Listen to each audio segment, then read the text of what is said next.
Topografi dan tutupan lahan Sumatera Barat antara keindahan dan potensi bencana. Provinsi Sumatera Barat memiliki dua wajah alam, dataran Pulau Sumatera dan wilayah Kepulauan Mentawai. Di bagian daratan, bentang alamnya didominasi oleh pegunungan Bukit Barisan, tulang punggung pulau yang menjadi hulu sungai besar, baik yang mengalir ke pantai barat maupun jauh ke timur menuju Riau dan Jambi.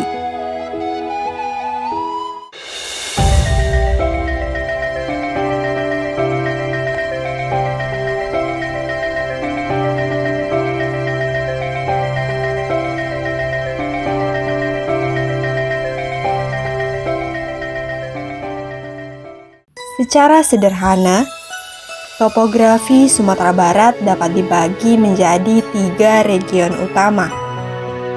Yang pertama, dataran tinggi Minangkabau, bagian dari rangkaian pegunungan Bukit Barisan. Yang kedua, pesisir barat Sumatera, berupa jalur pantai yang relatif sempit yang diapit kaki pegunungan Bukit Barisan dan Samudra Hindia. Dan yang ketiga, Kepulauan Mentawai, gugusan pulau dengan karakter geologi tersendiri. Keragaman topografi inilah yang membuat Sumatera Barat kaya akan landscape wisata, pantai, gunung, lembah, danau, sungai, hingga pulau-pulau tropis. Namun, di balik keindahan itu, tersimpan kerentanan, lereng curam, tanah vulkanik muda yang rapuh, dan jaringan sungai yang sensitif terhadap perubahan lingkungan. Luas Sumatera Barat mencapai 42.119,54 km persegi, dan 54% diantaranya adalah kawasan hutan. Sekitar 22.848 km persegi. Artinya, hanya 46% wilayahnya yang dapat digunakan sebagai area budidaya, seperti permukiman, pertanian, perkebunan, dan aktivitas ekonomi lainnya. Hutan-hutan ini sebagian besar berada di pegunungan Bukit Barisan yang juga menjadi hulu seluruh aliran sungai. Masyarakat Sumbar pada dasarnya hidup dalam pelukan pegunungan dan alur sungai. Karena itu, memahami tutupan lahan per kabupaten kota sangatlah penting. Berikut gambaran singkatnya. Kota Padang memiliki sekitar 55% kawasan hutan, terutama di bagian timur yang berbatasan langsung dengan Bukit Barisan. Dari lereng inilah lahir 4 sungai utama: Batang Arau, Batang Kuranji, Batang Air Dingin, dan Batang Timbalun. Sementara di bagian utara kota, wilayahnya bersentuhan dengan Padang Pariaman, daerah yang menjadi muara dari Batanganai.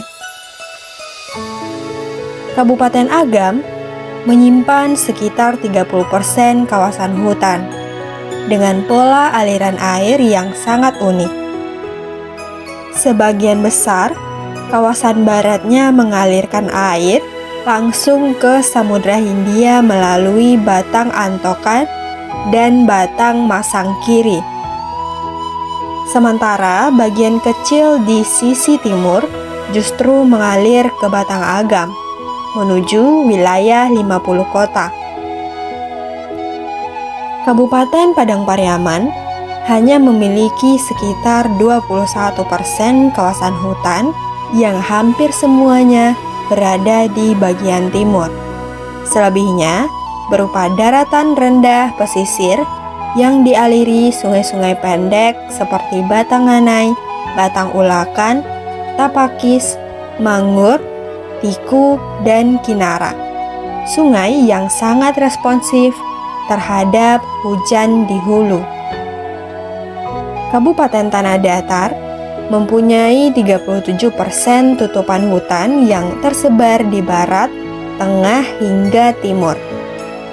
Daerah ini menjadi hulu penting bagi Batanganai, tapi sebagian besar airnya justru mengalir ke timur melalui Batang Ombilin, Batang Selo, dan Batang Sinamar yang kemudian menyatu di sistem wilayah Sungai Kuantan, Indragiri. Kabupaten Solok adalah salah satu wilayah terpenting secara hidrologi, dengan 61% kawasan hutan serta banyak danau besar. Hampir seluruh alirannya menuju timur melalui Batanghari, Batang Gumanti, Palangki, Lembang, hingga Momong yang menjadikan Solok salah satu penyuplai air terbesar di Sumatera bagian tengah. Kabupaten Pesisir Selatan memiliki 63% kawasan hutan dan seluruh aliran sungainya bergerak ke barat langsung menuju pantai dengan sungai utamanya Batang Tarusan, Bayang, Lengayang, Pelangai, Silaut, hingga Indrapura. Kabupaten Pasaman Barat memiliki tutupan hutan hingga 28%, sementara sisanya berupa dataran rendah dengan status area penggunaan lain. Aliran sungainya relatif pendek, dengan yang terbesar adalah Batang Pasaman dan Batang Air Bangi.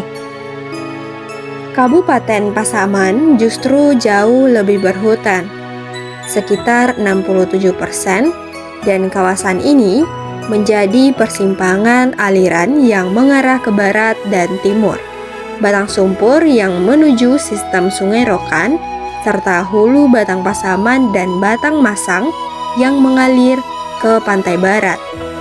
Kabupaten 50 Kota memiliki 53% kawasan hutan, dan seluruh aliran airnya bergerak ke timur. Sungai-sungai besar seperti Batang Sinamar, Batang Mae, dan Batang Kampar semuanya berpangkal dari sini. Kabupaten Sijunjung memiliki tutupan hutan 56% dan seluruh wilayahnya mengalirkan air ke timur menuju Batang Kuantan beserta anak-anak sungainya, menjadikannya bagian penting dari das besar di wilayah Sumatera bagian tengah. Bagian selatannya dengan sungai utama Batang Takuang mengalir menuju das Batanghari. Kabupaten Damasraya memiliki 29% kawasan hutan. Namun, wilayah ini tetap menjadi bagian penting karena termasuk dalam hulu besar Batanghari, salah satu sungai terpanjang di Sumatera.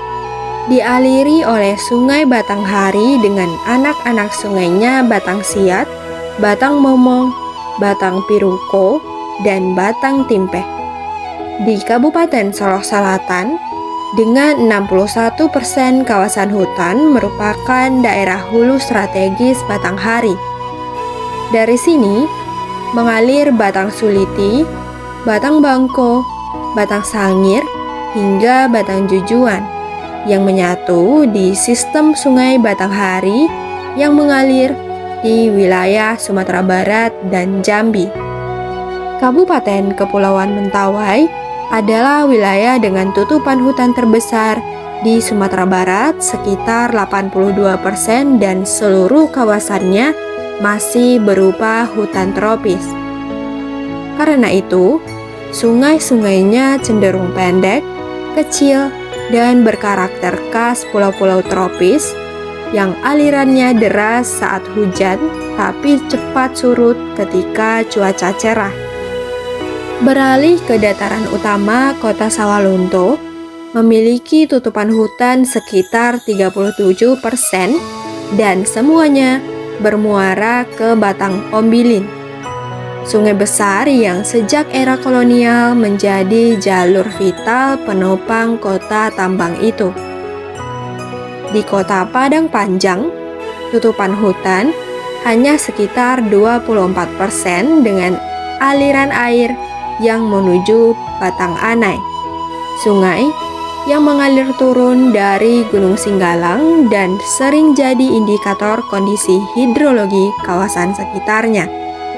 Bagian timur kota Padang Panjang memiliki arah aliran sungai ke Batang Sumpu yang bermuara ke Danau Singkara. Kota Solo memiliki sekitar 20% kawasan hutan dan daerah ini ditopang oleh Batang Lembang, sungai yang mengalir ke sistem Danau Singkara dan menjadi pengatur utama debit air di kota tersebut. Sementara itu, kota Payakumbuh memiliki tutupan hutan paling kecil, hanya 3%. Dua sungai yang membelah kota Batang Agam dan Batang Lampasi menjadi sangat bergantung pada kondisi hulu di 50 kota. Sedikit saja hutan di hulu rusak, debit air di Payakumbuh bisa langsung berubah drastis. Kota Pariaman dan Bukit Tinggi tidak memiliki kawasan hutan, tetapi topografi Bukit Tinggi bersinggungan dengan patahan Ngarai Siano yang indah dipandang mata, namun juga menyimpan potensi bencana. Pariaman relatif datar berada di pesisir pantai Samudra Hindia, tempat bermuaranya Batang Pariaman dan Batang Mangur yang berhulu dari kawasan Kabupaten Padang Pariaman. Kita beralih ke topografi dan resiko bencana Sumatera Barat. Sumatera Barat dibentuk oleh rangkaian pegunungan curam dan tanah vulkanik muda, kombinasi yang indah namun sangat rapuh. Lereng-lereng terjal, curah hujan tinggi, serta karakter tanah yang mudah jenuh membuat wilayah ini memiliki kerentanan alamiah terhadap longsor dan banjir bandang. Lebih dari separuh wilayah provinsi ini sebenarnya ditetapkan sebagai kawasan hutan. Namun, realitas di lapangan jauh lebih kompleks. Tidak semua lereng curam berada dalam zona lindung, yang sebaliknya banyak bukit justru masuk ke kawasan yang boleh dibuka untuk HPH, HPT, tambang atau perkebunan besar. Ketika izin diberikan tanpa memperhatikan kapasitas ekologis dan pengawasan lemah, kerusakan landscape menjadi konsekuensi yang hampir pasti. Solok Selatan menunjukkan contoh yang paling jelas. Di sini, kawasan perbukitan yang semestinya berfungsi sebagai hutan lindung justru diberikan sebagai HPH, bahkan sampai menciptakan enclave di dalam kawasan lindung. Status kawasan kemudian diubah demi membuka jalur konsesi, dan praktik inilah yang akhirnya memperbesar resiko bencana di hilir. Siklon tropis Senyar menjadi contoh paling mutakhir bagaimana topografi Sumatera Barat yang curam dan rapuh sangat mudah berubah menjadi sumber bencana. Senyar memang membawa hujan ekstrim, tetapi apa yang terjadi bukan semata ulah badai. Kerusakan landscape yang berlangsung lama, lereng yang gundul, sungai yang dangkal, permukiman yang berdiri tepat di alur bencana lama, serta tutupan hutan yang terus menyusut membuat wilayah ini berada dalam kondisi yang sangat rentan. Begitu hujan ekstrim turun, daerah-daerah yang sudah rapuh itu tak lagi mampu menahan tekanan air. Akibatnya, bencana terjadi serentak di berbagai kabupaten dan kota seperti Malala dan Salare Aya di Agam, Luluh Lantah dihantam Galodo. batang air dingin dan Kuranji di Padang meluap menggelodoh permukiman. Galaudo kembali menghantam kawasan jembatan kembar di perbatasan kota Padang Panjang dan Kabupaten Tanah Datar. Batang Lembang dan sungai-sungai di sisi barat Danau Singkara meluap di Kabupaten Solo, Kota Solo, dan Kabupaten Tanah Datar. Di pesisir selatan, Batang Bayang menggerus jembatan Aka hingga nyaris putus, dan sementara di 50 kota Pasaman dan Pasaman Barat, das besar tak mampu lagi menampung air yang melimpah. Senyar hanyalah satu badai lewat, tetapi kejadian ini memberi pesan yang tak bisa diabaikan. Ketika batang alam yang rapuh dibiarkan rusak, maka setiap hujan besar, apalagi badai, dapat berubah menjadi bencana yang paling keras. Bencana yang terjadi belakangan ini terutama melanda wilayah yang berada di dalam tanah ulayat, ruang hidup yang secara turun-temurun dimiliki dan diwarisi oleh masyarakat hukum adat Nagari.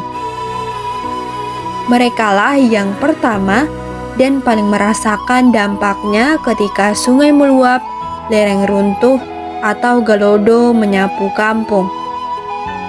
Karena itu, kesadaran dan kepedulian untuk melindungi ruang hidup harus dimulai dari Nagari sendiri sebagai pemilik sah tanah ulayat.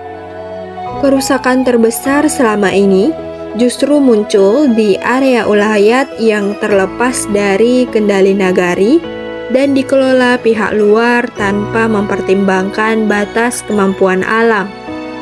Padahal, masyarakat adat sejak dahulu adalah penjaga terbaik wilayah mereka. Mereka tahu betul mana bukit yang boleh dibuka, mana yang harus dibiarkan berhutan, mana lembah yang rawan banjir, dan mana dataran yang bisa dimanfaatkan dengan aman.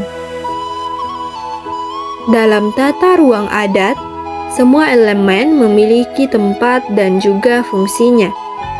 Hutan penyangga, tanah datar, sawah, ladang, tabe ikan, sampai pandam pekuburan, aturannya jelas, tertib, dan disepakati secara kolektif. Karena itu, Nagari tidak perlu menunggu kewenangan formal tambahan untuk mulai menegakkan kembali peruntukan ulayatnya dan cukup kembali pada prinsip yang sudah diwariskan secara turun-temurun. Kini saatnya struktur adat kembali memegang peran sebagai penjaga ruang hidup. Panghulu, Urang nan Bajini, Kundo Kanduang, hingga Pari Paganagari harus menjadi garda depan dalam memastikan bahwa tanah ulayat tidak lagi dibuka sembarangan dan bahwa keseimbangan antara alam dan manusia tetap terjaga sebagaimana mestinya. Orang Minang tidak punya Geographic Information System atau drone pada masa lalu, tetapi mereka memiliki ilmu ekologi lokal yang terangkum dalam pantun adat nan lereng tanami awu, nan gurun jadikan para, nan bancah jadikan sawah, nan pade kaparumahan, nan gawang katabe ikan, nan padang tampek gubalu, nan lancah kubangan kabau, nan rawang ranangan itya, nan tunggang tanami bambu, nan munggu jadikan pandam. Pantun ini bukan sekedar kata-kata. Ini blueprint tata ruang Minangkabau versi kuno dari rencana tata ruang wilayah. Semua ilmu ini dibuat oleh orang-orang yang hidup bersama bukit, sungai, dan lembah selama ratusan tahun. Mereka tahu mana yang aman, mana yang harus dijaga, dan mana yang boleh diolah. Siklon tropis Senyar mungkin datang sekali, tapi peringatan alam akan datang berkali-kali. Bila wilayah terus dibuka, bila hutan terus hilang, bila nagari kehilangan peran menjaga ruang hidup, maka galodo dan banjir bukan lagi bencana, melainkan rutinitas tahunan. Sudah saatnya kembali ke adat, kembali ke nagari, kembali memuliakan tanah, karena bagi orang Minang, tanah bukan sekedar tempat berpijak. Ia adalah amanah untuk diwariskan. Jangan lupa like, komen, dan subscribe, serta nyalakan loncengnya untuk informasi terkini seputar adat, budaya, wilayah, dan pengetahuan lokal yang ada di Sumatera Barat, khususnya Minangkabau. Tonton Nagaripedia, kenali nagarimu, cintai Indonesia, jelajahi dunia.